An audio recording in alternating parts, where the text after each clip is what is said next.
Dr. Bill Linder groaned as he dragged a suitcase up the stairs of his house in Columbus, Ohio. It was June of 1990, and the 43-year-old doctor had just returned from a family trip to Israel with his 2 teenage daughters. The vacation had gone smoothly until one of their relatives got seriously ill. Bill's wife stayed behind to care for their family member while Bill and the kids returned back home. As he struggled to get his heavy luggage up each step, Bill could hear his daughters, 15-year-old Jocelyn and 16-year-old Hillary, running down to the basement to watch a movie. He couldn't believe they could keep their eyes open. After a 2-week trip, an international flight, and a long drive home from the airport, he felt exhausted. When he finally reached the upper landing, Bill headed straight to his room and collapsed into bed. But as soon as he took off his socks, he noticed his ankles looked swollen.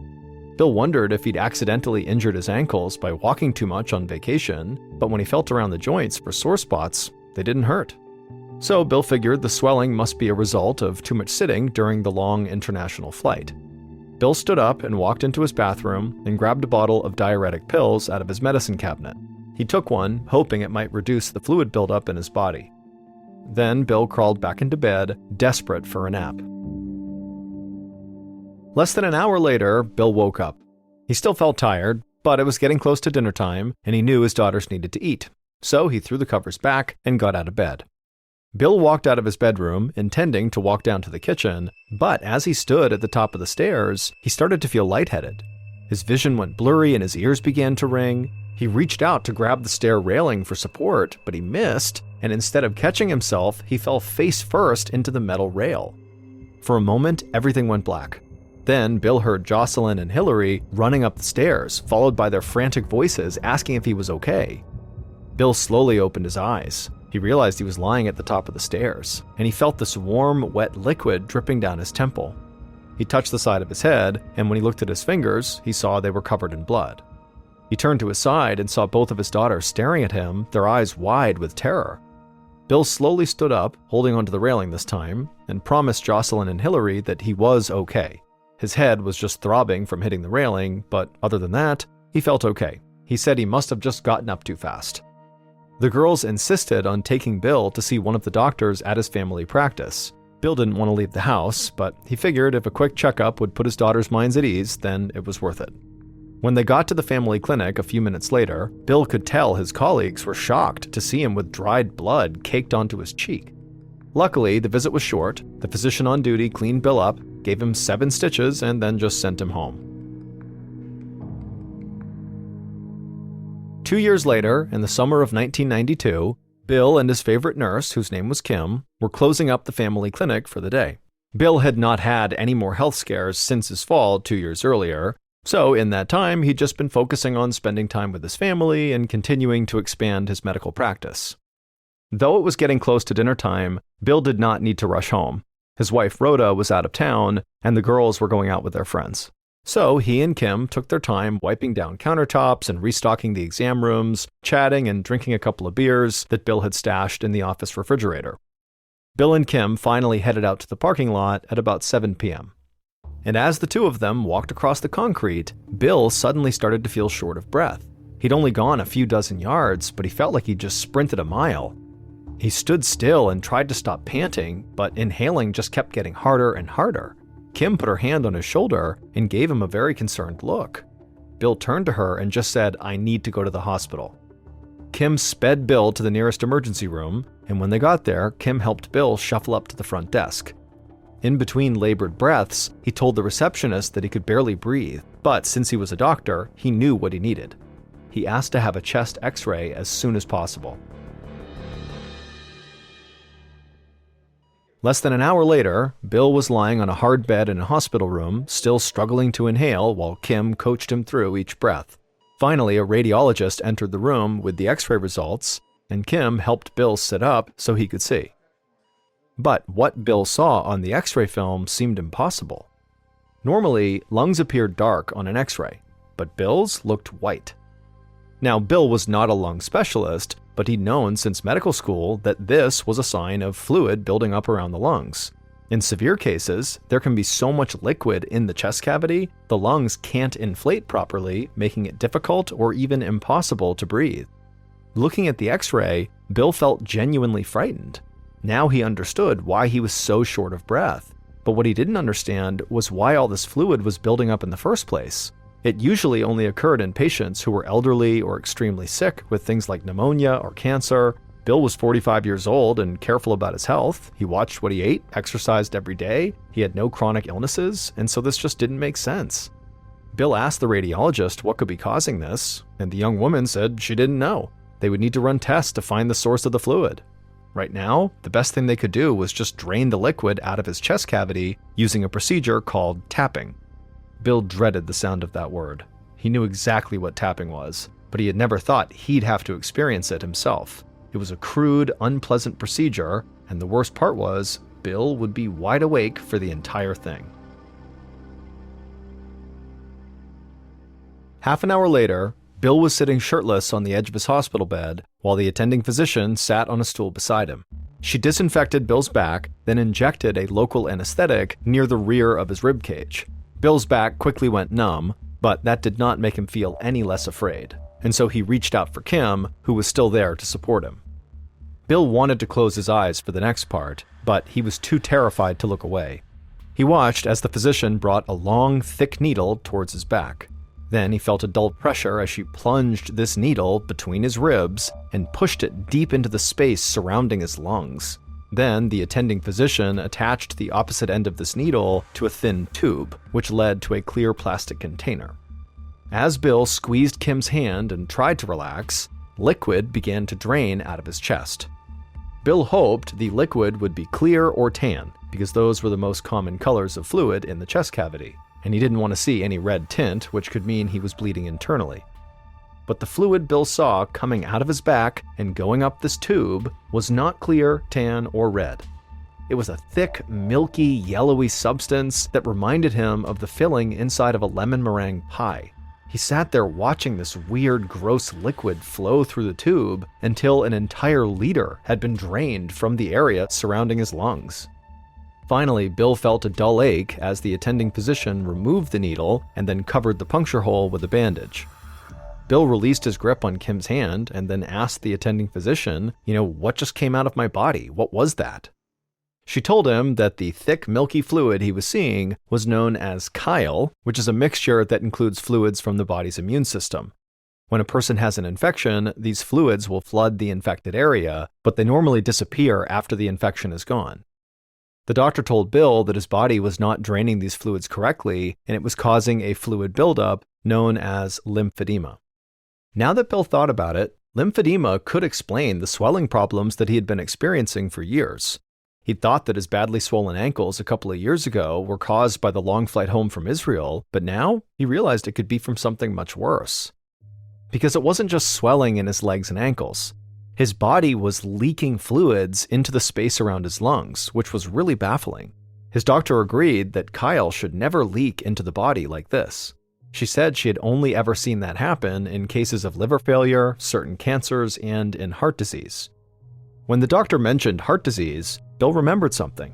As a child, he'd been diagnosed with a heart murmur, a tiny sound that indicated a serious problem with his heart. Bill had undergone open heart surgery to correct the murmur when he was just 12 years old. Since the operation, Bill had not had any cardiac problems, but now he wondered, could his childhood illness be connected to the symptoms he was experiencing as an adult? The physician said it was possible, but she also told him not to panic. They wouldn't be able to determine exactly what was happening until he underwent a series of tests. Until then, he should just stay calm and not jump to any conclusions. Bill promised he would try, but he couldn't shake the feeling that his heart could be failing him. Over a year later, in 1994, Bill held onto his wife's arms as she slowly lowered him into the bathtub inside their room at a Boston hotel where they had been staying for months. They were visiting the doctors who had treated Bill's heart as a child, plus many more specialists throughout the city. They were hoping to find someone who'd be able to make sense of Bill's bizarre symptoms.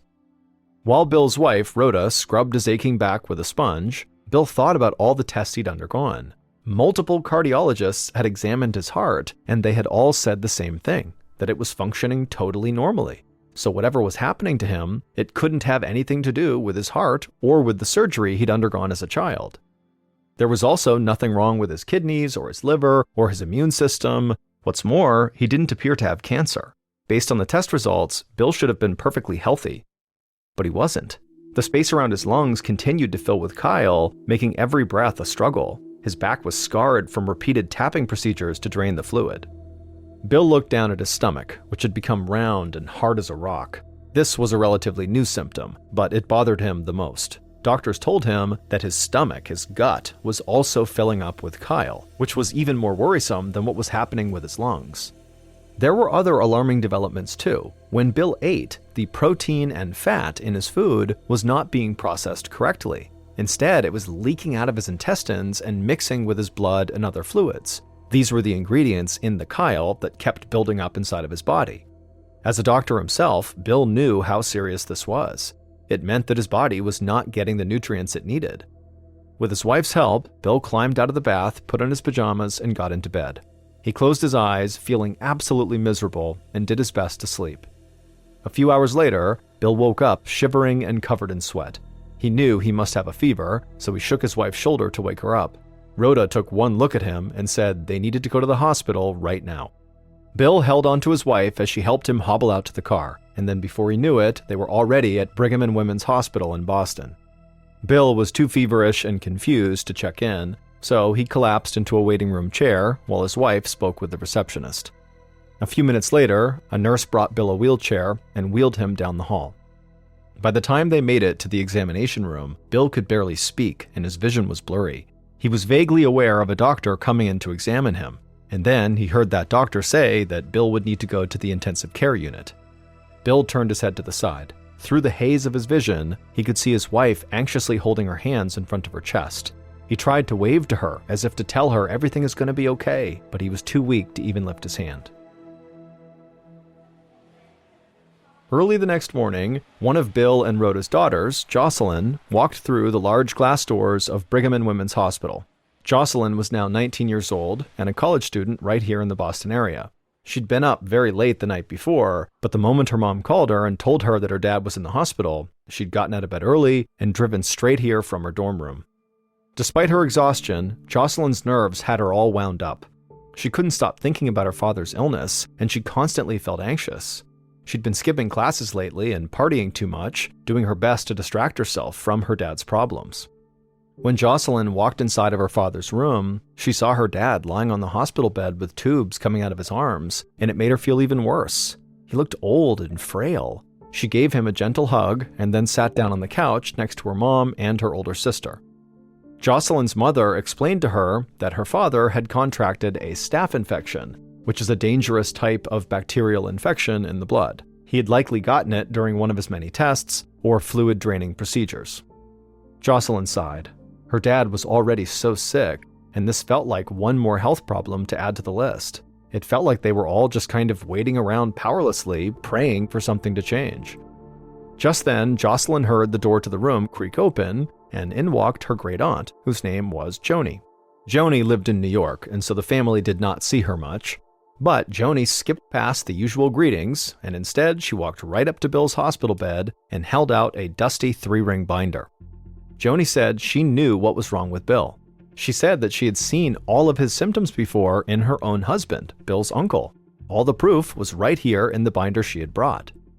Jocelyn nearly jumped out of her seat. Maybe Joni really was carrying the breakthrough the family had been hoping for. Jocelyn assumed her father would be excited too, but he immediately waved Joni off.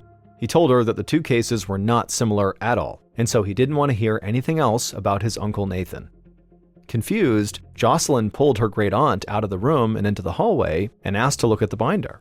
Jocelyn realized these were her great-uncle's medical records. Nathan had died over 30 years earlier in 1961, and these documents detailed the illness that killed him. Jocelyn's great-uncle Nathan had suffered from lymphedema, or swelling, in his ankles, just like Jocelyn's father. Doctors also reported heavy chyle buildup in Nathan's chest and abdomen that needed to be drained repeatedly from his body. He'd even been diagnosed with a heart murmur. To Jocelyn, it did all sound very similar to her father's condition. When Jocelyn looked back up at her great-aunt, Joni seemed kind of apologetic. She said her husband Nathan had died a very long and painful death, and so she assumed that Bill refused to believe he might have the same condition because he couldn't bear to imagine dying the same way. Jocelyn nodded somberly, but inside, she was thinking that this information could be the key to actually helping her father. She told her great aunt they needed to show these records to her father's doctors right away.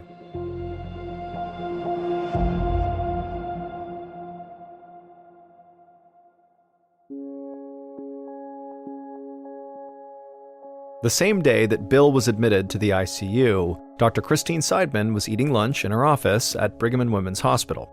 As she ate a forkful of leftovers, another doctor came inside and placed a 3-ring binder on her desk. They said it had to do with an ICU patient named Dr. Bill Linder. Dr. Seidman swallowed her food and then tucked her short black hair behind her ears. She looked over the documents while her colleague briefed her on Bill's condition. They explained the striking similarities between Bill's symptoms and his uncle's. Dr. Seidman immediately knew this case was right up her alley. In addition to being a cardiologist, she was a geneticist. Dr. Seidman knew that if anyone could solve this mystery illness, it was her. She jumped up from her desk and headed to the ICU. A few months later, in early 1995, Jocelyn sat on an exam table in the Brigham and Women's Hospital as Dr. Seidman rubbed cold gel across her skin and then pressed an ultrasound scanner against Jocelyn's chest. Dr. Seidman was performing something called an echocardiogram, or an ultrasound scan of Jocelyn's heart. The pressure of the plastic scanner hurt, but Jocelyn was too anxious about what the scan might reveal to worry about the pain. Ever since Dr. Seidman began looking into Bill's illness, she had been working closely with Jocelyn and the rest of the Linder family. Her goal was obviously to cure Bill, but to do that, she first had to identify his condition. She'd interviewed the Linder family and collected medical records going back generations. And she'd kept Jocelyn up to date on all her research, which was why Jocelyn knew how important this scan was. Dr. Seidman found that Jocelyn's father and great-uncle were not the only ones who suffered from this mystery illness. Jocelyn's great-grandmother, May, had had it too. The disease appeared to be hereditary, which meant it was getting passed down generation to generation. When Dr. Seidman had called Jocelyn in for this appointment, she explained that all 3 of Jocelyn's relatives who had dealt with this mystery illness, so her dad, great-uncle, and great-grandmother, had the same symptom first, a heart murmur. The doctors who had been treating Bill until now thought his childhood heart condition was totally irrelevant. But Dr. Seidman had discovered that it was actually the telltale sign of the mystery family disease. Jocelyn watched Dr. Seidman stare intently at the ultrasound screen. Then the doctor turned to Jocelyn, and with a pained expression on her face, she said Jocelyn did have a heart murmur. It was not a guarantee that Jocelyn would eventually develop the family disease, but there was now a very strong chance that she could. Jocelyn imagined her own body filling up with all that chyle the way her father's was, and tears began to well up in her eyes as she watched the black and white image of her heart beating on the screen. Normally, a heartbeat was a sign of life, but to Jocelyn, her heartbeat looked like a death sentence. Almost a year later, near the end of 1995, Bill sat inside of a room at the Ohio Doctors Hospital in Columbus. His condition had only gotten worse, and because doctors in Boston had not been able to help him, he and his wife Rhoda decided to go back home to Columbus. However, even though they were now closer to their house, Bill rarely spent a night in his own bed. He was almost always in one hospital or another. That day, Bill was hooked up to an IV that pumped vitamins and minerals into his bloodstream. His mystery illness had been stealing proteins and fats from his digestive system for almost 3 years, and so he now had to have this injection of nutrients twice a day in order to get the nutrients he needed. Bill looked down at his scab-covered arms from all the needles, his swollen ankles, and his huge, rounded stomach. He was in the worst shape of his life, physically and mentally. Bill knew that Dr. Seidman was trying to identify his illness and find a cure, and he had held out hope that she would. But now, he was just worried about the rest of his family. Dr. Seidman had told Bill that a total of 13 people in his family were likely to develop this disease, including both of his daughters. Now, Bill didn't only have to deal with his own horrible and confusing illness, he also had to deal with the knowledge that he might have passed it on to both of his kids. Suddenly, a knock on the door interrupted his thoughts, and a tall man with gray hair and a clean-shaven face entered. He introduced himself as Dr. Larry Lynn. Dr. Lynn sat down beside Bill's bed. He explained that he was a pulmonologist or a lung expert, but more than that, he was obsessed with medical mysteries. He told Bill that he spent his free time digging through the hospital's records for inexplicable cases, and he'd happened upon Bill's file. Bill was skeptical. He asked Dr. Lin how many medical mysteries he'd been able to actually solve so far, and with a smirk, Dr. Lin replied, "Every single one." For the first time in months, Bill smiled. About 3 months later, in the spring of 1996, Bill, along with his wife Rhoda and his daughters Jocelyn and Hillary, were all clustered together on the couch in Bill's room at the Ohio Doctors Hospital. Bill looked out his window at the Columbus skyline, and he inhaled deeply. He was breathing better than he had in years, and the scabs on his arms were finally beginning to heal. He felt healthy enough to get out of bed and sit with his family and carry on an actual conversation. Bill knew these improvements were all thanks to Dr. Lin. When he began treating Bill, one of the first things Dr. Lin suggested was a new diet. The chyle leaking into his abdomen contained fats and proteins, so Dr. Lin told him he would need to eat a fat-free, low-protein diet. Dr. Lin's hope was this would make his body produce less chyle. It had only taken a few weeks on this new diet for Bill to start to feel a difference. His gut was still hard and rounded, but he could now breathe better, and he also did not have to have the fluids drained from his chest as often.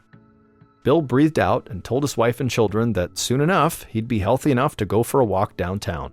And as he dreamed about leaving the hospital for good, there was a knock at the door. Dr. Lin came inside and told the family he had a big announcement. He had solved Bill's medical mystery. Bill and his family all sat up, anxious to hear what the doctor had to say. Dr. Lin said he'd been investigating Bill's illness using a brand new tool called the Internet. He'd spent hours searching for people with symptoms similar to Bill's, and eventually he found a family in Turkey with a condition that seemed identical. They'd been diagnosed with a rare disorder called Behçet's disease. Behçet's disease causes blood vessels throughout the body to swell. This leads to bodily fluids like blood and lymph not being able to circulate properly, and one potential symptom is lymphedema, just like Bill and his relatives had experienced. Bill couldn't believe it. He asked the doctor what this diagnosis meant. Was his disease treatable? Would he and his daughters be okay? Dr. Lin nodded. He said that while Behçet's disease was rare and poorly understood, the treatment couldn't be simpler. All Bill needed were steroid injections, and he'd be good as new. Bill jumped out of his hospital bed, an IV still attached to one arm. He threw his arms around his daughters, he kissed his wife over and over, and he let tears of joy roll down his cheeks. Finally, he was going to be okay again. The following night, Bill was lying in his hospital bed, looking at the dark sky through his window. Dr. Lin had given him a steroid injection, and he felt hopeful that the treatment would work. But suddenly, Bill felt a sharp pain in his chest, and the whole room went black. 2 days later, Bill woke up. The light in his hospital room seemed blindingly bright. As his vision focused, he saw Dr. Lin standing at the foot of his bed.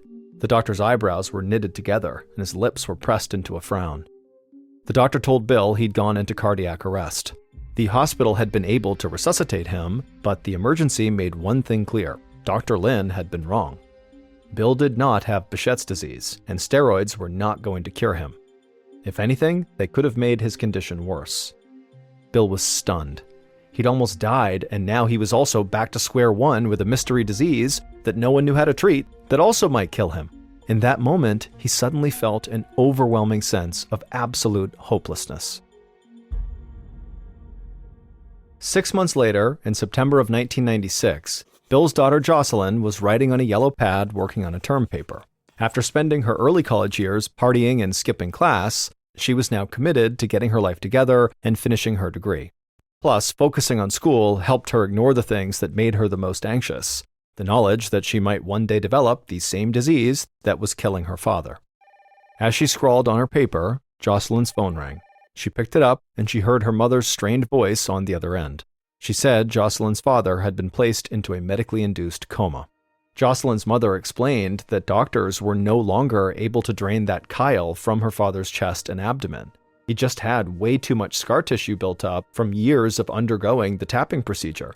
And so now the fluid buildup was putting immense pressure on his internal organs, and they were failing one by one. Jocelyn felt tears building in the corner of her eyes. She asked her mom if this meant her father was going to die. After a moment, her mother said yes. Jocelyn swallowed hard. Her father had never lost hope that his doctors would be able to identify his condition and find a cure, but they didn't. Jocelyn wanted to start sobbing, but she did know there was one hidden blessing. Her father's suffering would finally be over. And sure enough, just a few days later, on September 25th, Bill would die.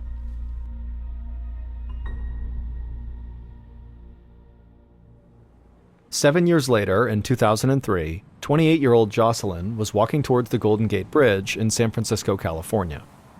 After her father passed away in September of 1996, Jocelyn had moved far away to California, but the trauma of her father's slow, painful decline followed her wherever she went.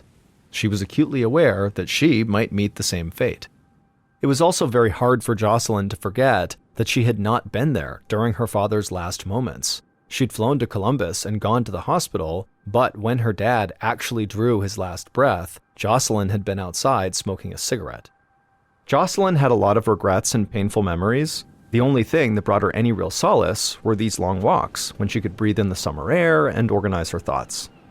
Jocelyn found a nice spot to sit on the bridge where she could look through the red bars to the sparkling water down below. She crossed her legs, and as she did, she noticed that one of her ankles looked much larger than the other. It had swollen to nearly twice its normal size. Jocelyn remembered how her father's legs and ankles began to swell just a few years before he got really sick, but she tried not to panic. She told herself that her ankle was just aggravated from the long walk, and so she went back home that day, and sure enough, the swelling went down. But a few days later, she was at her apartment getting ready to go on another walk, and her foot and ankle were so swollen that she couldn't even get her shoe on. Jocelyn knew she could not ignore the swelling any longer, so she went to her small desk, turned on her computer, and opened up her email. She typed in Dr. Christine Seidman's address and wrote her a message asking if she should be worried about the swelling in her legs. Jocelyn finally got a response the next day. Dr. Seidman didn't say whether or not she should be worried. Instead, she offered to fly Jocelyn out to her lab near Boston. She said that in the 7 years since Jocelyn's father had passed away, she had not stopped researching her family's mystery illness, and she'd recently made a breakthrough that she wanted to tell Jocelyn about in person. The idea of going back to Boston made Jocelyn feel really nervous. She hadn't been there since her dad died. But this was very important, and so she responded to Dr. Seidman with a yes, and immediately began packing her bags. A few days later, Jocelyn walked into the tall red brick building that housed the Seidman Laboratory. She went inside and introduced herself to one of Dr. Seidman's research assistants, a young, dark-haired woman. As soon as Jocelyn said her name, the research assistant beamed. She told Jocelyn that she was so excited to see her. Jocelyn was really taken aback. She didn't even realize that the researchers would know who she was. Just then, Dr. Seidman rounded a corner and said hello, looking happier than Jocelyn had ever seen her before.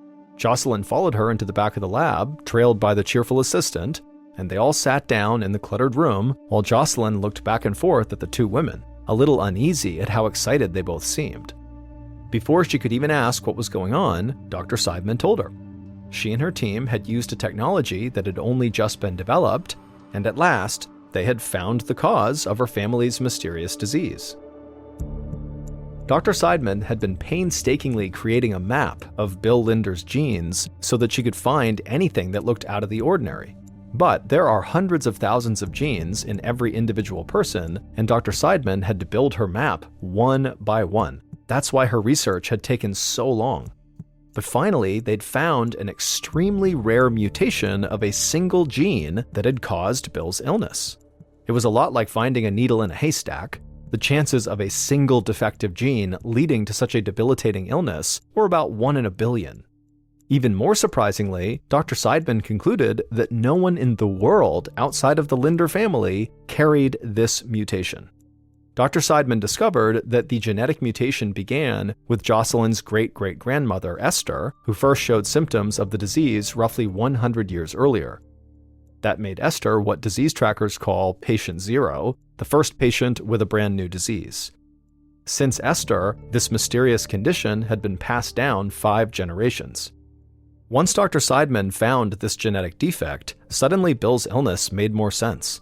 the mutation stopped his liver from being able to properly filter toxins out of his blood, and from there, it caused a cascade of serious problems, including the chronic swelling and the chyle buildup in his chest and abdomen.